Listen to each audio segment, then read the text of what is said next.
So we're in Content Marketing World with Amisha Gandhi, who is the head of influencer marketing at SAP. Welcome, Amisha. Thanks for having me. Excited Thank you for to be being here. So what are you talking about here? I'm talking about influencer marketing and actually starting a influencer marketing program from scratch for a B2B brand. So what is the state of influencer marketing? Because sometimes I hear that that's a word that is becoming outdated. So I think that influencer marketing is a little bit different than influencer relations. I think a lot of people say influencer marketing, and it covers a wide variety of activities and things you can do. In B2C, it's a little bit like the wild, wild west right now. I'm sure you're seeing all of that. And B2B is less advanced than B2C, and B2B is more high touch and one-to-one interaction with influencers, whereas in B2C, it's one-to-many. They need to reach a lot more influencers because they're reaching a bigger everyday audience.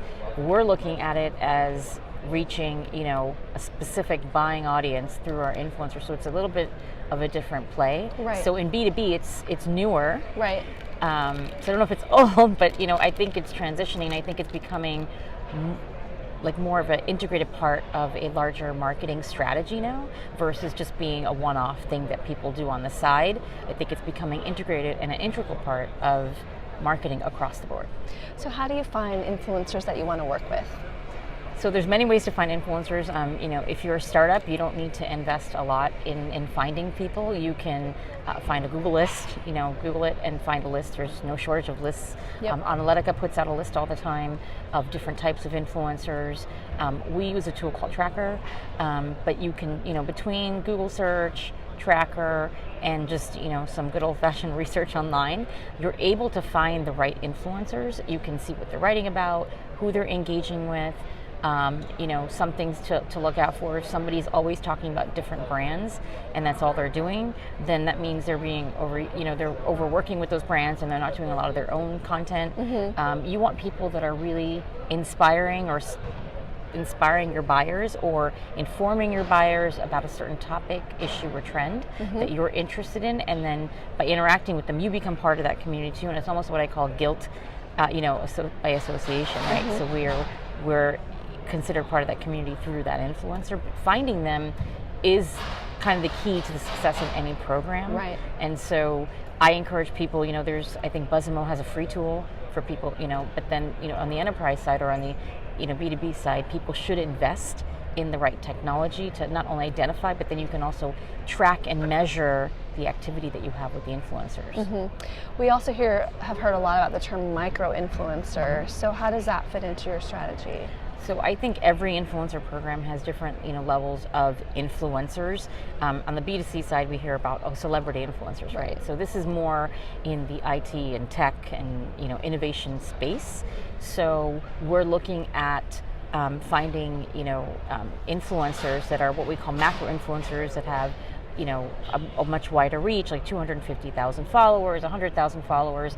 And then we also look at a lot of micro influencers because micro influencers do have smaller audiences in like tens of thousands or even less than 10,000, but they have a very highly engaged audience. So I'm not looking for someone who's reaching everyone. I'm looking for those folks that are reaching CIOs, CFOs, CHROs, or their teams. And it's a very specific set of people, right? So, someone could have 12,000 followers, but they have a high engagement, which means people are listening, people are commenting, people are engaging with that influencer, and they're the people that we want to reach, right? So you have to also not look at the number of followers. You should look at the engagement and the comments and the interactions that they're having online, because that will tell you if they're truly an influencer. Micro influencers are great, so you should have micro influencers in your plan, macro influencers in your plan. Then obviously if you're on the B2C side, celebrity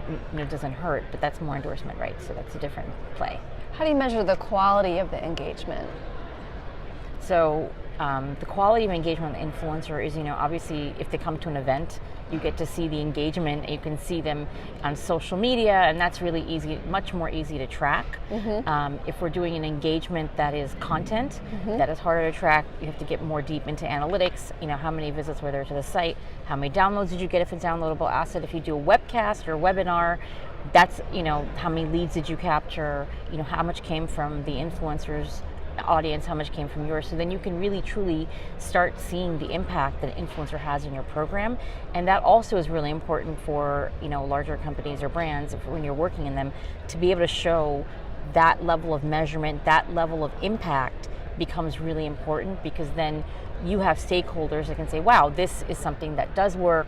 It's like if you do a webcast, what I found with the influencer, we get 2x to 4x the amount of leads, 4x the amount of engagement online when we work with an influencer for something, just an activity like that. Right. So that shows the impact. Right. Can you tell us about an instance where you had tremendous success with an influencer campaign? Sure. So this one is a great question. And so events, we'll talk about events, because a lot of people see that happening, and that's a good place to start your influencer program, because it allows you to meet the influencer in person, and you can see how they are, and you can see, and they can give you feedback in real time, and you can start that relationship. And so we just had an event called Leonardo Live in Frankfurt, Germany, and we brought 5 influencers, global influencers, to that event, and it was a 1,500 person event. It was a customer event, so we brought 5 influencers there. There were speakers at the event, speaking to our customers about the different technologies, so like machine learning, IoT, and innovation, right? So with big data analytics. So they were the speakers there. There was a lot of social media amplification that comes, whenever they're at an event, they're very vocal about it, obviously. We did live stream videos with them, and we ended up with the 5 global influencers. We were trending in Germany for 2 days. Amazing. It was amazing, and we found, looking at our analytics, that they drove 50% of all the social media for that event. Wow. 5 people. So picking the right people, having the right content, and reaching the right audience, that's a big impact. Yeah. You were recently on a podcast about getting stuff done. How do you get stuff done? How do I get stuff done? I think making sure that you take a methodical approach to your day is good. Yeah. So I start every day with a 10-minute morning meditation before I touch my phone. It's hard sometimes because you hear it, and so you just wake up earlier. You just take 10 minutes, I sit somewhere where it's very quiet and kind of think through the day, and then the day starts, and it can become very chaotic very quickly, whether you're dropping your kids off to school, whether you're trying to get somewhere to a meeting. So I find that really helps me put a good level set to the day. And then I think when you're powering through your day, take a few minutes here and there, to have, a mental rest, because I think that makes you more productive. So in the middle of the afternoon, if you're feeling tired, get up and walk around. Yeah. If you're on the phone having a call, you can, I pace a lot on the calls. Because I think that helps you get your energy going, get the blood flowing, keep you really alert and kind of through the day. Yeah. So that's something that actually helps me get more stuff done and be more productive during the day. And then I just think prioritizing. And you might prioritize your day on your to-do list, and things will happen. So being able to shift and then go back and making sure you're always reprioritizing your goals and your activities during the day helps also. Being clear about deadlines and what you can and cannot do. So I always say, don't overcommit, although I don't say no very often, but don't overcommit. Or if you do, think about what you already have on your plate, and then you can shift something that's maybe a lesser priority to the next day or to the next week, and let that person know, hey, I have a really full plate, but I really this project is important to me. I want to get this done for you. Can we do it the next day or whatever it is? Right. So I think be clear about what you can and cannot do with others, and then you set yourself up for success. What do you read to keep up on the industry and for pleasure? What do I read? I read a variety of blogs. I follow all the influencers, but also I follow other folks who do the same thing I do, see what they're doing in other companies, so I can kind of stay afloat, because there's not a lot of people doing this, so it's always interesting to see, even if they're not the same types of companies. So I try to do that. On LinkedIn, I read a lot of stuff on LinkedIn about my industry, because people are posting there more often. Yeah. And then I read the New York Times, Wall Street Journal, all the business publications, but and you get the business news, but I get things, in short bits and pieces, just like everyone else. So sometimes I miss feature stories. So on Sundays, I read the New York Times, and I fold it a certain way because I grew up in New York, so it's just a thing that I do, and I like feeling the paper. So Yeah. so before I dates me, but I do that for fun on Sundays and the crossword. So and then for fun, right now I'm reading the book Disrupted by Dan Lyons, because he's the writer of Silicon Valley. It's a really interesting and irreverent book. So and it's about the valley. I live there, so it's Right. interesting to get his take on startup culture. So Flipboard is one place for all your passions. So what are you passionate about? I am very passionate about my job, but I'm also love consumer gadgets. Yeah. So your section of consumer gadgets, I flipped through. Yeah, tell us about what you've discovered lately in gadget world. In gadget world, I mean, everyone is talking about drones and things like that. I think something that's really interesting and fun right now is 360 cameras to take 360 videos.